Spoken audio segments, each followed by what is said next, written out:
করেন? আমরা এই জায়গায় খেলা করি। এই জায়গা আমরা এমনি বসে রয়েছি। আপনার নাম কি? জান্নাতি খাতুন। আপনার নাম কি? মাইম। আপনার নাম কি? আমার নাম সারা জান্নাত। আপনার নাম কি? আমার নাম রুবেল খান। আপনার রোল কত? আমার রোল 1। আপনার রোল কত? 8।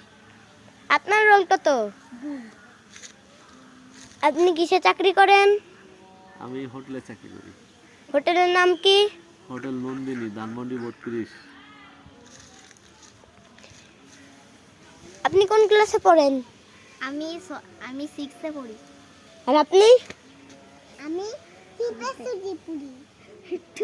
আপনি কিসে পড়েন? আমি 2 তে পড়ি। হ্যালো গাইস, এ দেখেন এরা সবাই টাটা বলতিছে। হাই গাইস, টাটা আপনাদেরকে। হাই। আসসালামু আলাইকুম।